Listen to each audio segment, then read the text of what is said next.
Sports, thank you for watching. Time now for our discussion. Peter Kenneth, better known as PK, is right here with me in studio to have this discussion. We have a lot to talk about, but let me begin with asking you, have you taken the COVID jab? Yes, I have. Okay. First, I believe, Yeah. despite all what has been said, is that the benefits far outweigh. Okay. And I have encouraged people to take the jab. I think is one of the first defense mechanisms in fighting. So you have? Yes. All right. For our viewers on KTN Home, it's time now to switch to KTN News if you want to continue with this discussion. Peter Kenneth, and later on, remember, we have our regular contributors, that's Barack Muluka and lawyer Steve Ogola coming to sit. And I'll give you a few seconds to switch to KTN News. All right, let's begin our discussion. And the first thing that when we say that PK is coming to studio, Kenyans really wanted to know is where has PK been? Because they don't hear a lot of PK, especially in the public domain. I'm actually in the public domain, but there are a few Kenyans who expect me to speak every day. Mm-hmm. Now, I've run 4 elections, won 2, lost 2. When I won those 2, I had a job to do. So I worked for the people.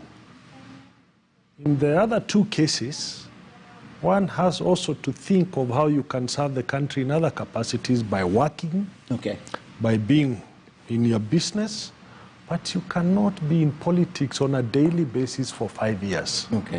Unfortunately, that seems to be what some of the Kenyans would like, where you are in the news every day, where you are commenting on everything, even what is not important. But I'm there. And if you review backwards, you will see every month I say something. At least you say something. Yes. But perhaps the question comes in because they expected perhaps a leader of your state. You did really well in Gatanga. You're a presidential candidate, and there's a lot of national issues that go around, and perhaps they want you to be talking about those national issues and perhaps just weigh in, especially the bad economy. So it's the expectation. Not because you're absent, it's because they want you to talk about national issues. And I do talk. And I do talk. And you know, you asked me the first question on COVID. Yes. I was probably one of the first few Kenyans last year, March, to call for a total shutdown. And I said, let's close for 5 weeks. Let government look at ways to feed the vulnerable. People hit back and said, oh, the economy. But it has come out that lives matter more than the economy. And the economy can recover, but you cannot recover lost lives. And that is for a fact. Okay. So we have about 15 months to the next general election. You will maintain the 1 month on and off? No. I think there is a time and a season for everything. Okay. Even when I ran in Nairobi, I was in the campaign for 1 year. When I ran for presidency, I was a member of parliament and I had been in the campaign for almost 4 years. But I was working then. I was an assistant minister, I was a member of parliament. So there are those views, but I think demonstrated leadership, in my view, is much better than daily political statements. One of the reasons that your presence is required is because we're heading into an election.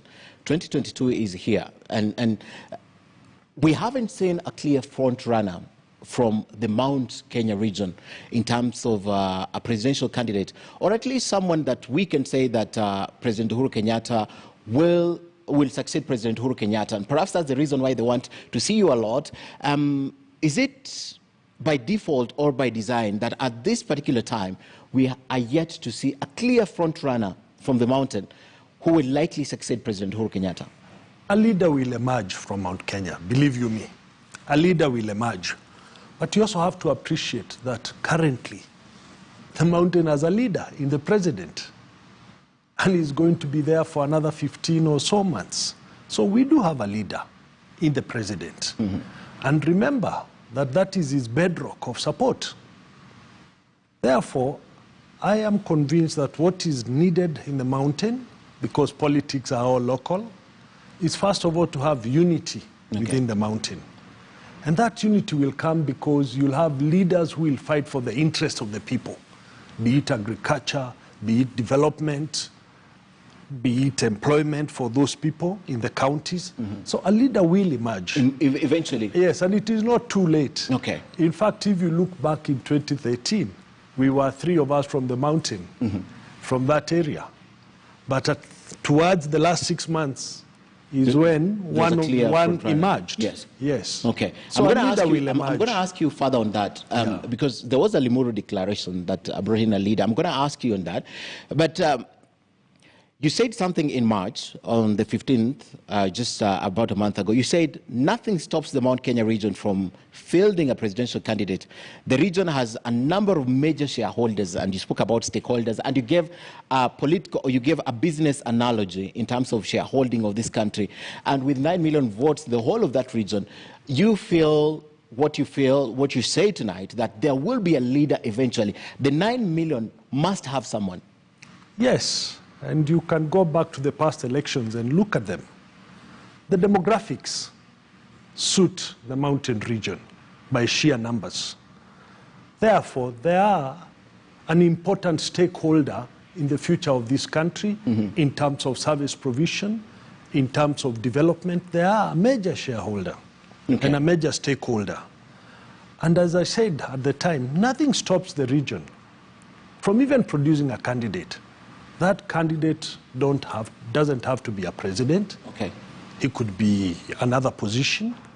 And with the dispensation that BBI will bring, there will be more dispensation. Okay. But it will have a leader. Okay. And I'm not, I don't think twice about it. But they are calm now because the president is a leader. Okay. And if he goes political after his term, he will also have considerable say. Okay. How does the mountain get to reach, apart from the declaration, for example, the Limuru one, how does the mountain get to arrive at the leadership? What informs the kind of leader that comes out of that region? You know, politics is about interests. And there will come a time when the mountain will look at itself and its people and say, who do we trust to be on the negotiating table? Okay. And there will be discussions about it. And leaders will emerge. It's about a discussion. There will be discussions at every level. Okay. There will be no imposition. Okay. Somebody will just emerge and he will be acceptable because people will be talking about him. Kiambu and Nyeri have produced a presidential candidate. You come from Murang'a, if I'm not wrong. Is it time that we'll see a shift from Kiambu and Nyeri? I do not think it's an issue of allocation. I think it's an issue of demonstrated and able leadership that will emerge. And for me, that is what is important. Okay. Because then somebody else from another county will say, I'm also from the mountain.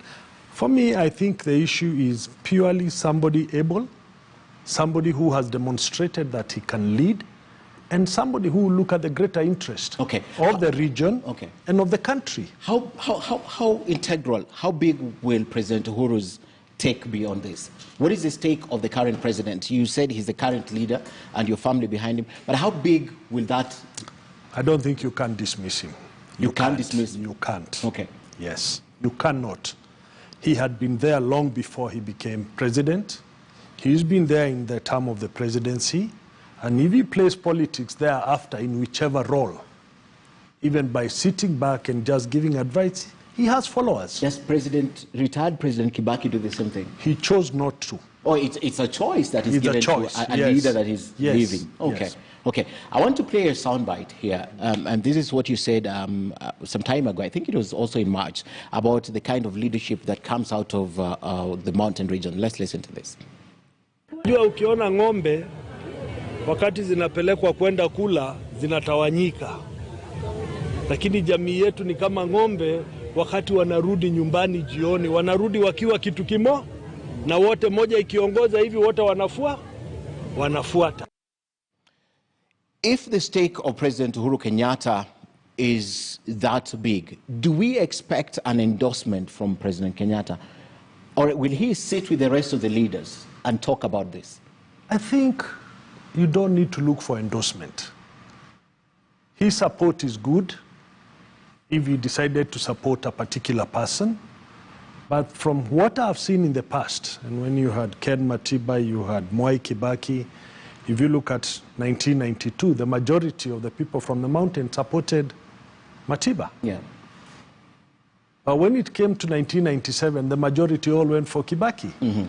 When it comes to community interest, the regional interest, there will be somebody emerging, and they will be looking at their own interest in terms of their benefits, in terms of how do they benefit, in terms of that person being in government. Okay. Yes. Can the president impose? There's a time he had an address and he said, we cannot leave Kenya to people who are coming to demolish. Do you think the president can go to the extent of imposing, not even endorsing, but imposing a leadership that he deems fit? I don't think he will impose. I don't think he will endorse. I think he will give. He might give his personal guidance. Yeah. That's the most. I think he's a Democrat. But I also think he will derive more respect if he allows a democratic process within the region. Okay. To allow somebody to emerge. Okay. The downside of what you're telling me, PK, tonight is, for the first time, as you wait for that leader, we have a section of the current leadership running away with the mountain. We have seen a lot of inroads made by Deputy President William Ruto, and we see a sizable chunk of top leadership also with the Deputy President. Apart from Peter Kenneth, Munya, probably the Speaker of the National Assembly, JB, Martha Karua, who was once a presidential candidate, and of course we see Mwangi Kiunjuri on the other side. And these are leaders, William Kabogo, these are leaders that we know their stature in the mountain region. Apart from them, we see a huge chunk of young leaders from the region behind the Deputy President William Ruto. So, am I wrong to say, for the first time, as you wait for that leader, that central Kenya or mountain region is being led from outside by an outsider?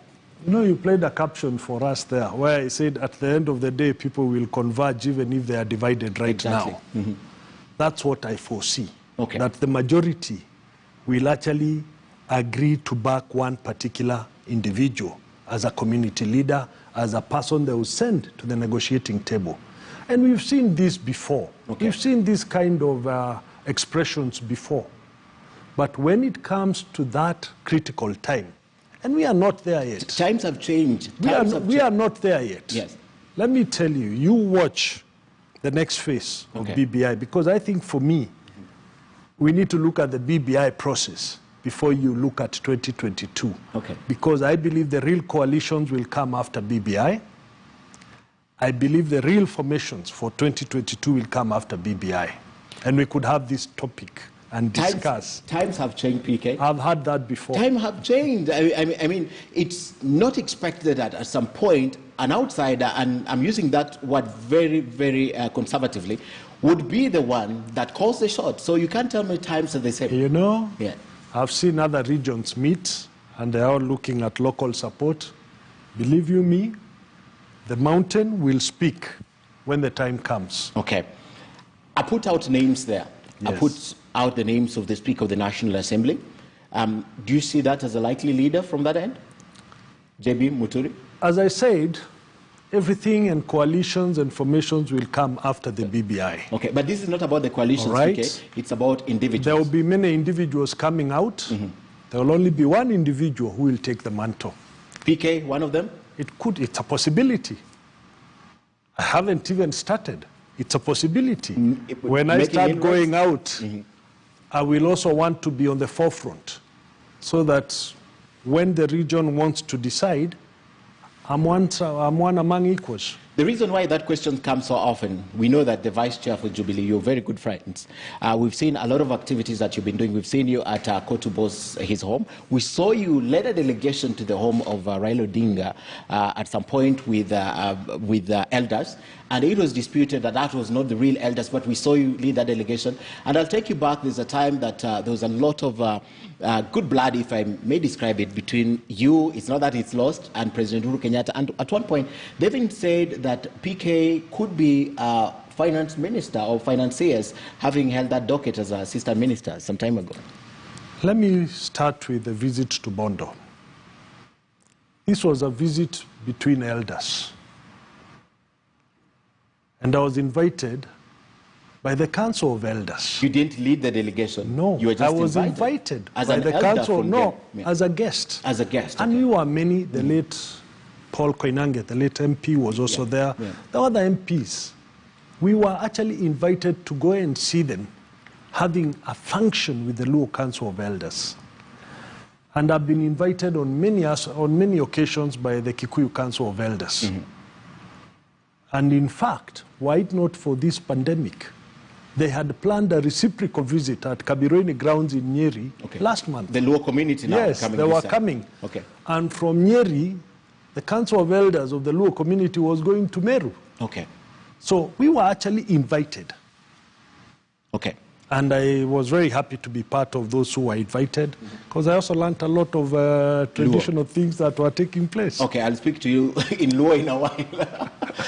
But I want to know the other part, the activities that you've been seeing, Kotu Atwoli Home, and we know how he speaks about President Uhuru Kenyatta. We've seen you going to eat somewhere again with Raila Odinga. Most of the activities that we've had in those meetings, basically, have been about BBI. Okay. And most of them were there before the pandemic came, because the BBI rallies had begun. And therefore, even the other day when you saw us, we were basically evaluating how the counties will vote for BBI. Okay. Because I think BBI is an important step. So it was not about realignment and building the stature of Raila Odinga and trying to sell him in the mountain region? I think the Right Honorable Prime Minister, Raila, has his own stature.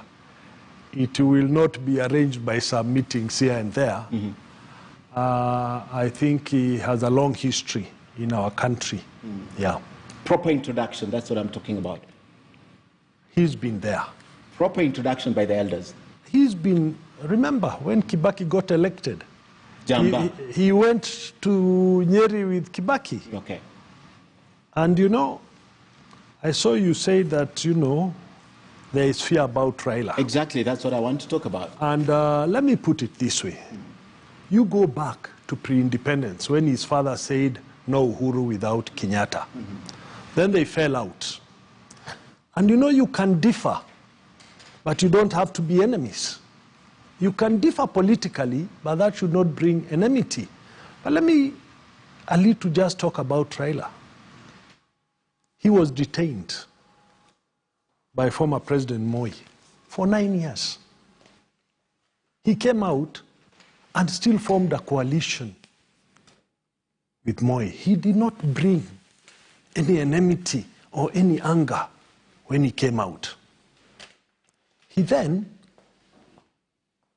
worked, even with this current president, in saying no in a constitutional referendum. 2005.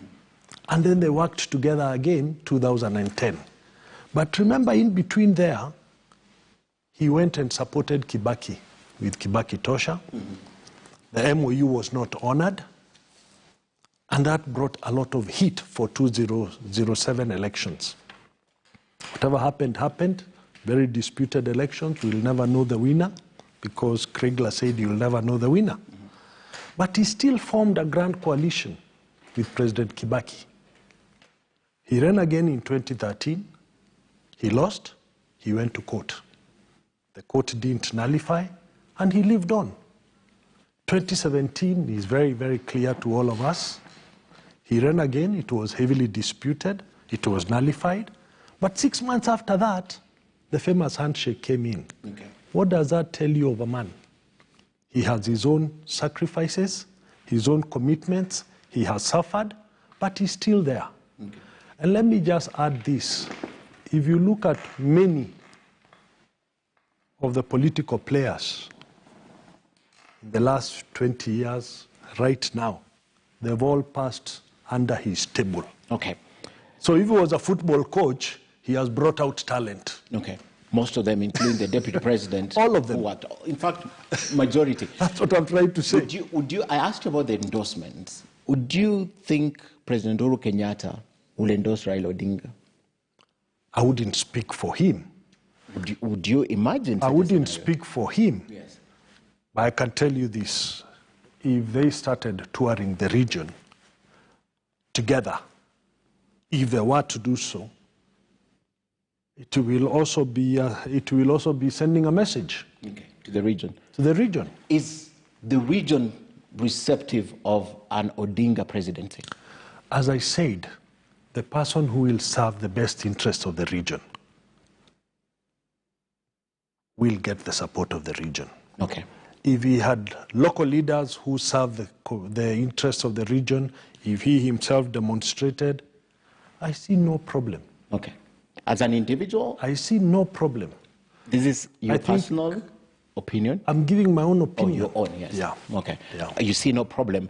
All right, let's talk about what we're seeing currently playing out in the country, the politics of coalitions and alliances. I don't know where you sit. You left your party almost 4 years ago. It's not clear what party you are in right now, but there's a lot of breakups in terms of political parties. There's a lot of friends mending.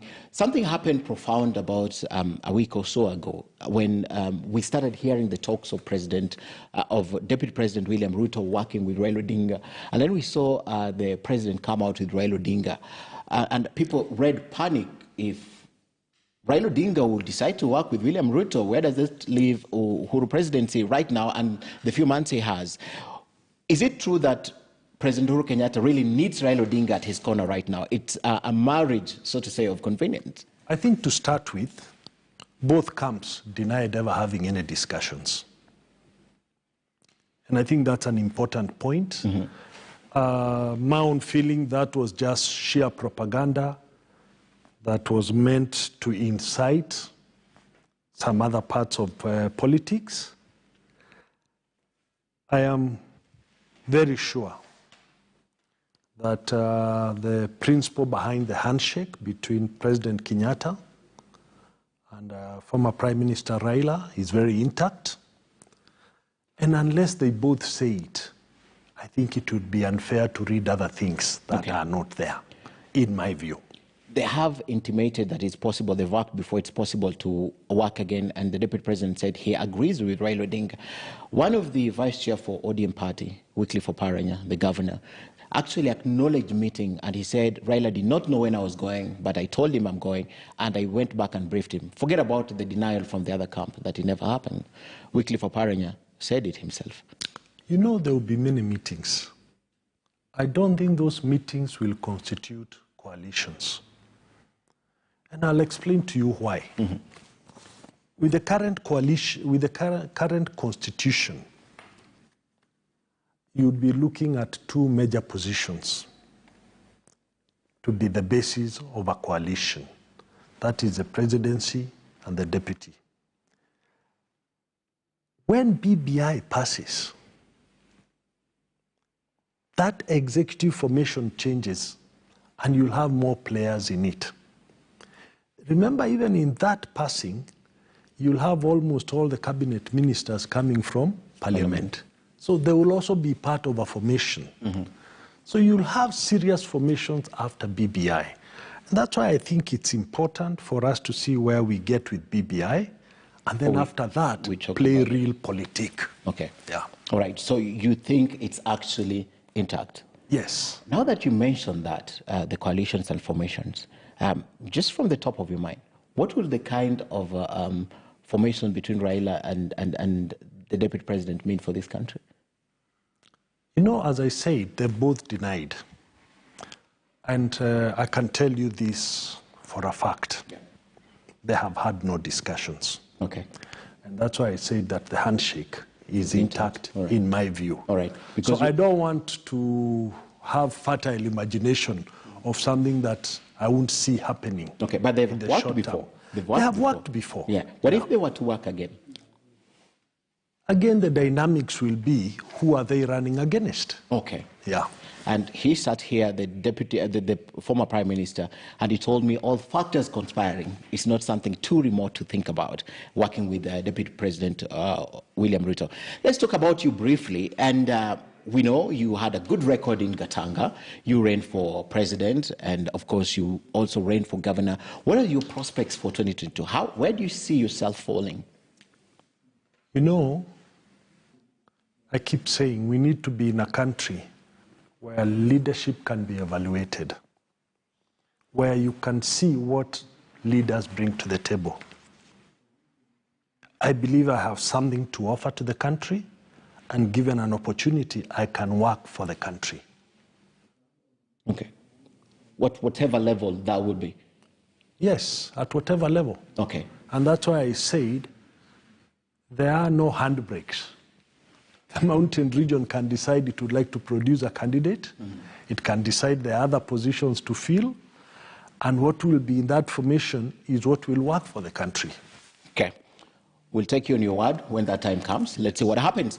Let's talk about your position in the cabinet as an assistant minister, and observing what has been happening in terms of last week. I think there was a lot of outcry over the borrowing on IMF.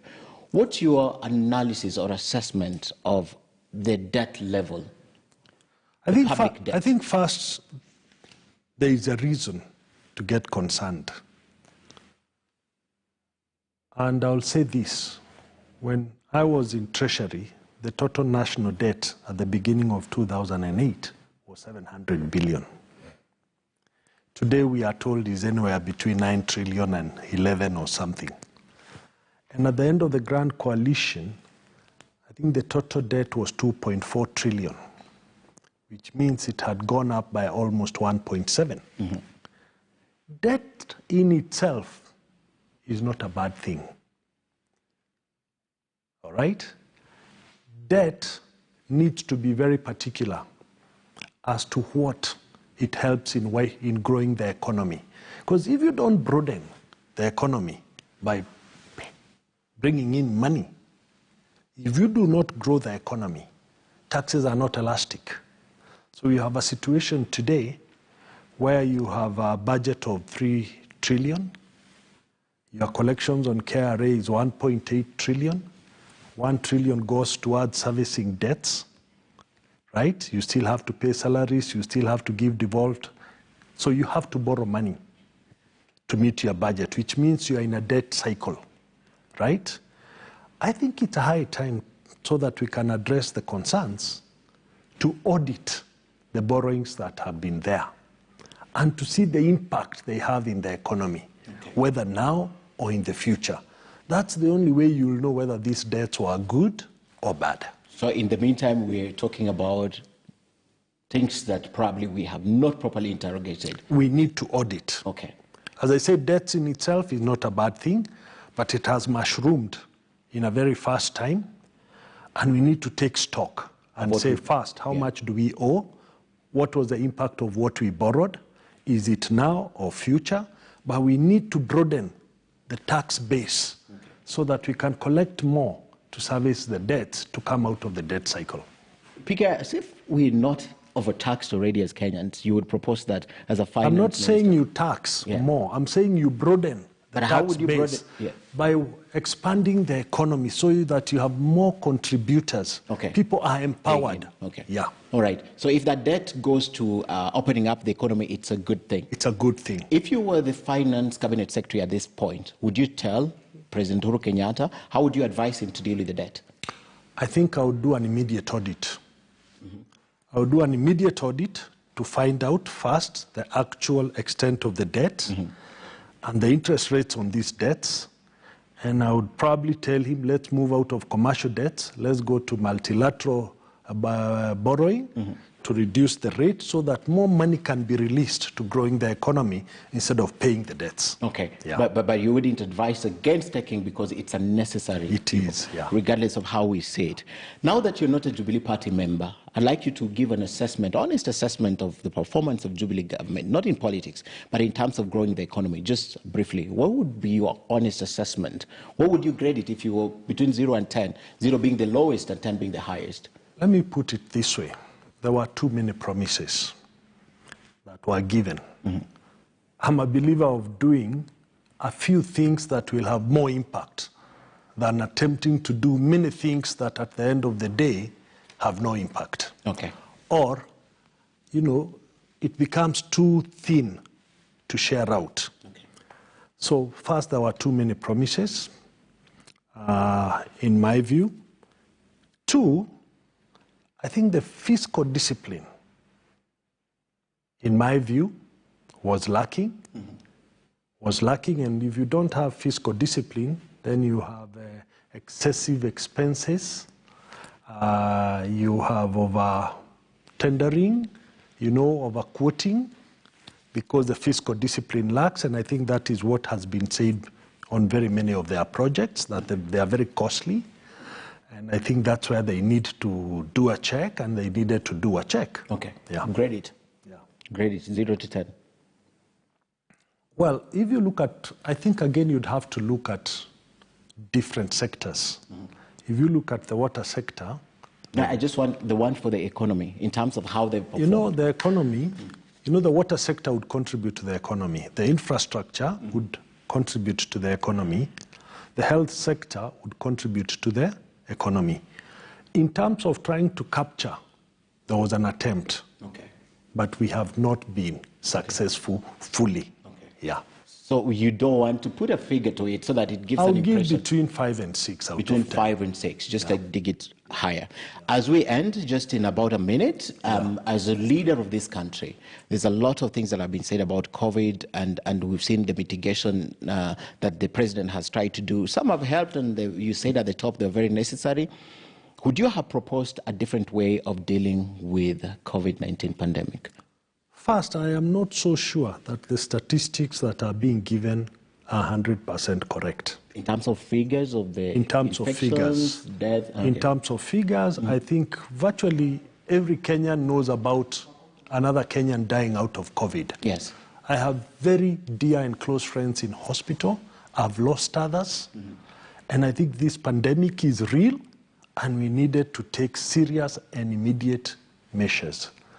I think we've been casual in some cases in the manner in which we have tried to implement some of the things that have been said. But I want to say this: COVID is real. It's not a perhaps situation. And if you have a pandemic, you need to be very, very clear. And you can look at neighboring countries that took tough and immediate measures, have performed well in flattening the curve. Rwanda, top South Africa, they have flattened the curve in a better way. Yes. And we have to do it. Okay. We have to take care. We have to observe the protocols that we are told to observe. We just have to do it if we have to save this country from overexposing the medical facilities. Okay. Yeah. So that the approach, because I was looking at a singular approach that you would have used. Well, as I said last year, my view, which I was in the media and which is still my view, is that the government should be able to look after the vulnerable and shut the country for 3 to 4 weeks. Okay. Complete shutdown. So that we flatten this and then take control of the borders so that we know who is unwell inside and then just sort them out and then have a herd that has some form of immunity. Peter Kenneth, thank you very much, sir, for coming for our show tonight. Hope to talk to you again now that we're heading into the election, unless you have a supplementary comment. Thank you for coming for news. No, I look forward. I think with a new way of looking at things, when BBI passes, more money being devolved, going back to the old Westminster kind of parliament, and of course, having a clause that judicial dispensation, especially on corruption, will be pegged to a time limit. I think these are interesting times. Interesting times. And we look forward to serving this country in any position.